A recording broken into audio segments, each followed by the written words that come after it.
میرے آقا علیہ الصلوۃ والسلام نے ارشاد فرمایا وہ وقت بھی آئے گا کہ علم اٹھا لیا جائے گا، علم اٹھا لیا جائے گا۔ اب حضرت زیاد بن لبید رضی اللہ تعالیٰ عنہ، حضرت ابو درداء اس حدیث کے راوی ہیں کہ محبوب علم کیسے اٹھایا جائے گا؟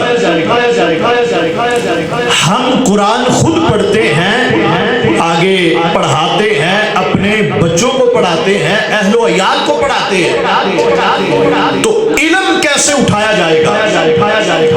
تو میرے آقا علیہ الصلوۃ والسلام نے فرمایا کیا یہود و نصارہ کے پاس انجیل نہیں تھی، تورات نہیں تھی؟ اس کے باوجود وہ گمراہ ہو گئے، وہ اپنی کتاب کی حفاظت نہ کر سکے، تو علم کیسے اٹھایا جائے گا کہ جب علم پڑھیں گے ہی نہیں؟ علماء کو اللہ تعالیٰ دنیا سے اٹھا لے گا اور لوگوں کی توجہ ہی نہیں ہوگی کہ ہم نے اپنے بچے کو عالم بنا لے، مفتی بنا لے، قرآن کا قاری بنا لے، حافظ بنا لے۔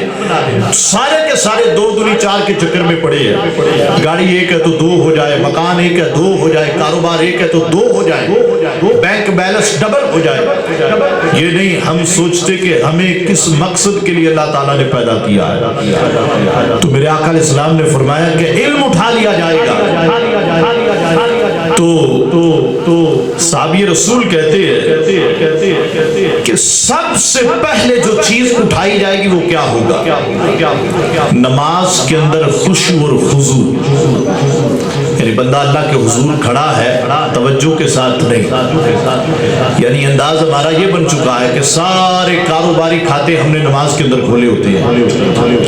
اب حالت نماز کے اندر بندہ ہو تو توجہ تو رب کی طرف ہونی چاہیے نا، دنیا سے رشتہ کٹ گیا، اللہ سے جڑ گیا، لیکن ہمارا انداز نماز کے اندر یہ ہوتا ہے کہ سارے کاروباری کھاتے ہم نے نماز کے اندر کھول لی، فلاں سے اتنے لینے ہیں، اتنے دینے ہیں، اتنا فائدہ ہوگا، گویا کہ جو ہم کاؤنٹر پر بیٹھ کر کیلکولیٹر ہاتھ میں لے کر ہم نماز کے اندر حساب و کتاب کر رہے ہوتے ہیں۔ اللہ اکبر، اکثر لوگ ایسے ہیں کہ جن بیچاروں کو وضو کا ہی پتہ نہیں، فرائض کا پتہ نہیں، نماز کے واجبات کا پتہ نہیں، اور جیسی نمازیں ہم پڑھتے ہیں اگر ہم ذرا غور کریں تو شاید ہم نمازیں نہیں پڑھتے، نمازوں کی توہین کر رہے ہوتے ہیں۔ کیا امام، کیا مقتدی۔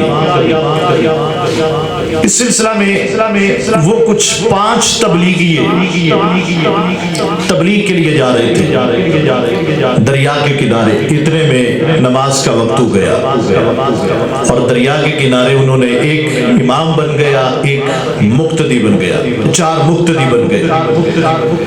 اب امام آگے کھڑا ہے، 4 مقتدی پیچھے کھڑے ہیں، اچانک دریا کے اندر مچھلی کودی۔ جب دریا کے اندر مچھلی کودی تو ایک کے منہ سے نکل گیا، رہا نہ گیا، کیا کودا؟ دوسرا بولا مچھلی کودی، اور تیسرا کہنے لگا چپ رہو نماز ٹوٹ جائے گی، چوتھا کہنے لگا تمہاری تو پھر ٹوٹ گئی۔ اور امام صاحب انہوں نے بھی پیچھے تو نہیں رہنا، وہ کہنے لگے شکر ہے میں نہیں بولا ورنہ میرے بھی ٹوٹ جاتے۔ تو یہ ہماری نمازوں کا حال بنا ہوا ہے کہ نمازوں کو ہم مچھلی منڈی بنائے ہوتے ہیں اور نمازوں کی توہین کر رہے ہوتے ہیں کہ جیسی نمازیں ہم پڑھتے ہیں۔ قربان جائیے مولا علی سرکار رضی اللہ تعالیٰ عنہ پہ، ایک جنگ کے اندر تھے، تیر ران پہ لگا مگر نکل نہ سکا، تو مولا علی سرکار حالت نماز میں کھڑے ہو گئے۔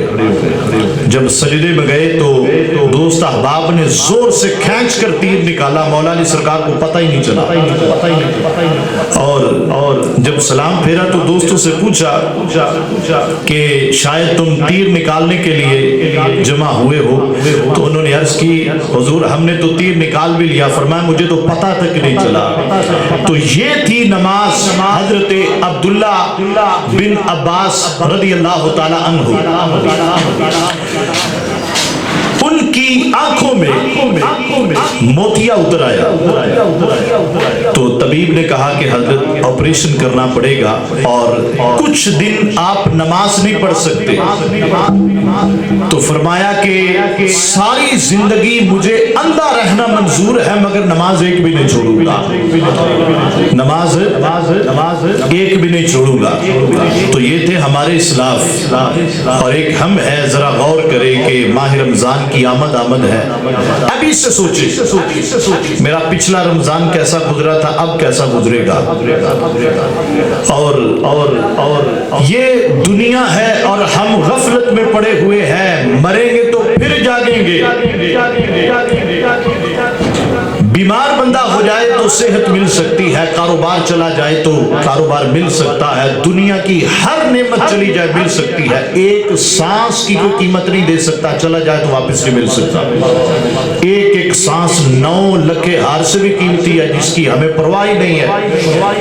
ایک ایک سانس میں بندہ نیکی حاصل کر سکتا ہے، لیکن ہمیں اس بات کی پرواہ نہیں ہے۔